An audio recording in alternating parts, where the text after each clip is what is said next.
चाहे आप किसी के भी फेवरेट क्यों ना हो, करोड़ों लोगों के, अरबों लोगों के फेवरेट क्यों ना हो, चाहे आप 10-10 मैच लगातार जीतते हुए क्यों ना आ रहे हो, पर अगर एक दिन खराब है तो आप जो टाइटल है वो नहीं ले पाएंगे।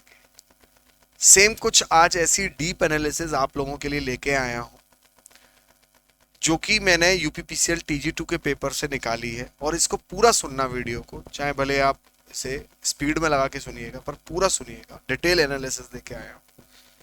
और जो बच्चे इसे समझेंगे एनालिसिस को, वो बहुत फायदे में जाएंगे। चलिए, हम सबको पता है कि टीम इतना अच्छा परफॉर्म कर रही थी, 10 मैच लगातार जीत के आ रही थी, पर एक दिन खराब हुआ और जो बेहतर खेला उस दिन वो जीत गया वर्ल्ड कप।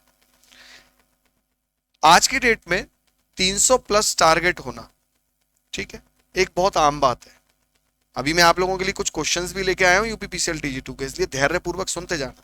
आज की डेट में 300 प्लस स्कोर होना बहुत आम बात है। कोई भी टीम 300 प्लस स्कोर बनाती है तो वो ऐसा फील नहीं करती कि वो नहीं बना पाएगी। अच्छा, कमेंट बॉक्स में टेलीग्राम का लिंक है, उसे ज्वाइन कर लीजिएगा, क्योंकि बहुत सारे सवाल आपके मन में आएंगे तो आप पूछ पाएंगे वहां से।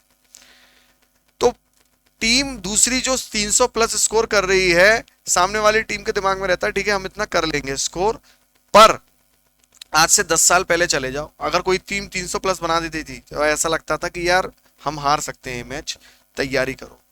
इसका मतलब यह है कि आज की डेट में सभी टीमों के दिमाग में एक बेंचमार्क, एक मिनिमम क्राइटेरिया सेट हो गया है, जो है 300 रन। पर सबको मालूम है 300 रन एक नॉर्मल बात है, 300 से 350 रन बनते हैं, एक नॉर्मल बात है। ये अब लोएस्ट लेवल डिसाइड हो गया है, सब टीम उसी हिसाब से प्रिपेयर करके आती है, सारी टीमें उसी हिसाब से प्रिपेयर कर रही हैं। ये उसेन बोल्ट है, सब जानते हैं कि ये फास्टेस्ट रनर है 100 मीटर के। इनका जो रिकॉर्ड है 100 मीटर का, वो 9 पॉइंट समथिंग सेकंड है। जब अब आज इन्होंने जब ये रिकॉर्ड बनाया है, तो आज अगर रनर्स को और दूसरे रनर्स को देखेंगे तो वो भी कहीं आसपास रहते हैं इनके, ठीक है, इन्हीं के आसपास रहते हैं। पर आज से 10 साल पहले उठा के देखेंगे तो टाइम ये बहुत अधिक था। इसका मतलब आज की डेट में उसेन बोल्ट ने ऐसा एक माइंडसेट या एक ऐसा मिनिमम क्राइटेरिया सॉल्व कर दिया, एक मिनिमम क्राइटेरिया डाल दिया है कि सारे रनर कहीं ना कहीं उस क्राइटेरिया को फॉलो कर रहे हैं। और पहले 10 साल पहले चले जाओगे तो ये 9 सेकंड सोचना भी एक बहुत बड़ी बात हुआ करती थी। इसका मतलब इन लोगों ने एक बेंचमार्क सेट कर दिया है। अब मैं एक एग्जाम का एग्जाम्पल देता हूं आपको, यूपीपीसीएल जेई का एग्जाम जो 2021 में हुआ था। 148 कट ऑफ लगभग इसकी गई थी 200 मार्क्स में से। इस 2021 में यूपीपीसीएल जेई में बहुत सारे नए सब्जेक्ट ऐड हुए थे। मैं एग्जाम्पल जेई का दे रहा हूं, पर ये लागू आप पर भी होता है, बताऊंगा कैसे। तो जब ये 2021 में नए नए सब्जेक्ट इंक्लूड हुए, बच्चे काफी क्रिटिसाइज किए, कहे कि यूपीपीसीएल ने आउट ऑफ सिलेबस दे दिया, ऐसा वैसा फलाना ढिमकाना। पर हुआ क्या, जिनको सिलेक्ट होना था वो तब भी हुए। आप चाहे पीछे से कुछ भी बोलते रह जाइए, जिनका काम होना था उनका काम हुआ। इस चीज को सोचते हुए अगली बार जो वैकेंसी है उसमें जो बच्चे प्रिपेयर होके गए थे, सीरियस लेके गए थे कि यार ये चीजें आ सकती है, मैं इसकी तैयारी करके जाऊं, वो बच्चे अच्छा परफॉर्म किए और देखिए कट ऑफ फिर से हाई गई। इसका मतलब कहीं ना कहीं 2021 का पेपर ने अब एक बेंचमार्क सेट कर दिया कि आपको ये एक्स्ट्रा सब्जेक्ट भी करके जाने पड़ेंगे, चाहे आपको अच्छा लगे या ना लगे, मेहनत आप उतनी कर पाए या ना कर पाए। तो जो बच्चे करके गए वो सिलेक्ट हुए, जो नहीं करके गए वो अगली बार फिर से फॉर्म भरेंगे। ऐसी कहानी अब उन बच्चों की चलती रहेगी। इसका मतलब यह है कि आपको सीरियस लेना पड़ेगा पेपर में क्या चल रहा है, पेपर एनालिसिस क्या कहती है। एक तोते की और बंदर की कहानी सुनाता हूं। तोता अगर अपनी आंख बंद कर ले और वो ये सोचे कि बंदर उसे खाएगा नहीं, तो ये तो समय बताता है कि बंदर उसे खाएगा या नहीं खाएगा। आप आंख बंद कर सकते हो अपनी, ये आपकी छूट है, पर बंदर आपको खाएगा या नहीं खाएगा ये तो वो समय ही तय करता है। सेम ऐसे ही आप ध्यान से, अब मैं आप लोगों के सामने लेके आया हूं यूपीपीसीएल टीजी2 का 17 नवंबर का शिफ्ट 2 का पेपर 2022 का, ठीक है, वो सॉरी 2023 का जो अभी आपका हुआ है। 70 न्यूमेरिकल आए थे इस पेपर के अंदर। कुछ मैं यहां पर आपको दिखाना चाहता हूं, कुछ बातें बताना चाहता हूं। 70 न्यूमेरिकल आए थे यहां पर 2023 में। अब कुछ बच्चे इस चीज को वाकई में डीपली एनालाइज करेंगे।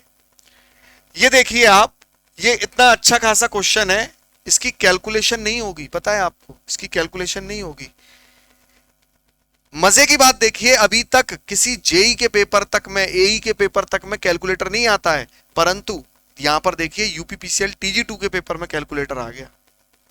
यूपी आर्विनल टीजी2 के जो 2022 में हुआ था उसमें भी कैलकुलेटर आया था। आप जान रहे हैं इस कैलकुलेटर का मतलब क्या है? इस कैलकुलेटर का मतलब है कि कंसेप्ट आप पढ़ के आइए, सॉल्व हम करवाएंगे। जो आप क्वेश्चन पहले ये सोच के छोड़ते थे, भाई पहले बच्चे क्या सोचते थे, अरे यार छोड़ दो इस क्वेश्चन को, ये जो है आएगा ही नहीं पेपर में, ये क्वेश्चन थोड़ी आते हैं पेपर में, छोड़ दो। तो बच्चे क्या था, छोड़ के आ जाते थे। अच्छा, जो बच्चे इन्हें पढ़ के भी जाते थे वो इसलिए सॉल्व नहीं कर पाते थे क्योंकि भाई टाइम बहुत लगेगा, छोड़ दो, इतना सॉल्व हो भी नहीं पाएगा। तो यहां मैं ये बताना चाहता हूं कि अब पेपर एग्जामिनर की मानसिकता ये हो गई है कि आप पढ़ के आइए, सॉल्व कराने की जिम्मेदारी हमारी। अब ऐसे में जो बच्चा कंसेप्चुअली स्ट्रांग है इसे सॉल्व करेगा, जिसको टाइम की पहले दिक्कत आती थी कि इसमें सॉल्व करूंगा तो टाइम बहुत लगेगा, अब वो बच्चा कैलकुलेटर इस्तेमाल करके इसे सॉल्व कर ले रहा है। मेरी एनालिसिस सही लग रही हो आपको तो लाइक और कमेंट जरूर कर देना, बाकी टेलीग्राम से तो जुड़ ही जाना। आइए क्वेश्चन देखिए, टॉर्क एंगल दिया है 30 डिग्री, आपको पावर निकालनी है, मतलब डीप में कितना जा रहा है, डीप में कितना जा रहा है, शॉर्ट पिच के न्यूमेरिकल आए, मतलब आपका कंसेप्चुअली स्ट्रांग होना बहुत जरूरी है। ठीक है, यहां देखिए आपको पहले एससीआर की कैरेक्टरिस्टिक पूछता था, अब तो एससीआर को छोड़ के डाइक की कैरेक्टरिस्टिक पूछने लग गया आपसे। आइए इसको देखते हैं। ये देखिए बीजेटी, बीजेटी, ये बीजेटी का यहां पर सर्किट दे रखा है, कितना हैवी क्वेश्चन है। जेई वालों को भी लगेगा सोचने में कि यार हम इसे कर पाएंगे कि नहीं कर पाएंगे। ठीक है, ये देखिए ये इल्यूमिनेशन का ऐसा न्यूमेरिकल है, अच्छे खासे जेई वाले जो तैयारी कर रहे हैं बच्चे वो भी नहीं कर पाएंगे। हम इससे क्या सीखते हैं और मैं क्या बताना चाह रहा हूं, या डराना नहीं चाह रहा हूं, आपकी आंखें खोल देना चाहता हूं, अगर आप खोलने की इच्छुक हैं तो। इतना सब सुनने के बाद हो सकता है कुछ बच्चे अभी भी क्या सोचेंगे, अरे यार नॉर्मलाइजेशन हो जाएगा सर, इतना क्यों कह रहे हैं, भाई पेपर हार्ड आता है तो नॉर्मलाइजेशन भी तो होता है। दिमाग में एक बात आएगी, बेटा नॉर्मलाइजेशन में क्या होता है, 80 नंबर आएंगे तो 110 नंबर हो जाएंगे आपके, 120 हो जाएंगे। अरे भाई 90 नंबर आएंगे तो नॉर्मलाइजेशन में 110 120 हो जाएंगे। अरे भाई तुम्हारे नंबर ही 50-60 आ रहे हैं तो 50-60 से तुम्हारे नंबर थोड़ी ना बढ़ के 120 हो जाएंगे बेटा, इतना नॉर्मलाइजेशन थोड़ी होता है। तो ये भूल जाओ आपकी नॉर्मलाइजेशन आपका मतलब हमेशा आपके हित में ही जाएगा, और इतना जाएगा कि वो आपको सिलेक्ट करवा देगा, ये जरूरी तो नहीं। कुछ बच्चे क्या सोचेंगे, अरे एक पेपर ही तो है, एक पेपर ऐसा आ गया सर, इतना क्यों हल्ला कर रहे हैं, बाकी के पेपर तो इजी आए थे। भाई अगली बार जब आप जाओगे पेपर में, इसकी गारंटी कौन लेगा कि तुम्हारा वाला पेपर ये ऐसा नहीं आएगा। भाई अगर मैं तो ये सोच के चल रहा हूं आप सीरियसली चाहते हो कि सिलेक्ट हो जाओ अगले पेपर में, तब मैं ये कह रहा हूं, और मान लो ऐसा ही पेपर आ गया तो फिर गाड़ी गई ना अगले पेपर तक। तो ये भी सोचना बेटा गलत है कि एक पेपर ही तो है, दूसरे पेपर में देख लेंगे। अब ये पेपर एक बेंचमार्क सेट कर दिया है कि हम जो, अब एक बात बताओ, 891 वैकेंसी थी, आप मुझे बताओ 80,000 बच्चों में से 79,000 बच्चे जो हैं उनको पूरा हक है ये सोचने का कि भाई पेपर ऐसा नहीं आएगा।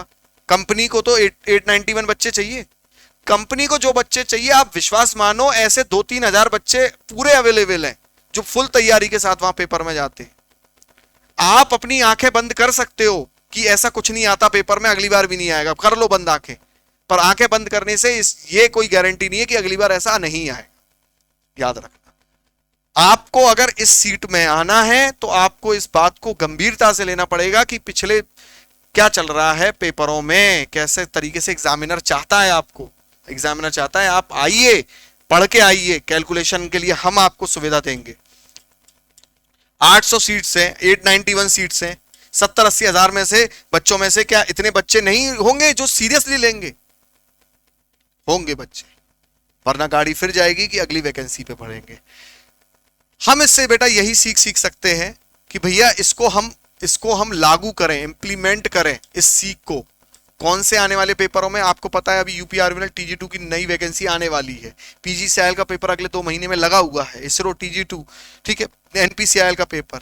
बेटा आप अगर आप आगरा ऑफलाइन सेंटर पे आके ज्वाइन करना चाहते हो आप वहां कर लो, या फिर हमारे ऑफलाइन सेंटर से डायरेक्ट क्लासेस चलती हैं जो कि 0 टू हीरो बैच में चलती हैं, और बहुत सारे बच्चे इसका कोर्स लिए हैं। इसमें आपके न्यूमेरिकल्स, डीपीपी शीट, हर टॉपिक से कितने न्यूमेरिकल बन सकते हैं, थ्योरी के और न्यूमेरिकल के हुए सब कुछ पढ़ाया जाता है। ये कोर्स आप लोगों के लिए आगे बहुत ज़्यादा बेनिफिटेड होने वाला है। ये सारा सब्जेक्ट सिलेबस कंप्लीट कर दिया जाएगा। याद रखिए, सतर्क बनिए, क्योंकि आज भी बहुत सारे टीचर्स आपको वही पढ़ा रहे हैं जो आज से 10 साल पहले पूछा जाता था। चॉइस आपकी है, फ्यूचर आपका है।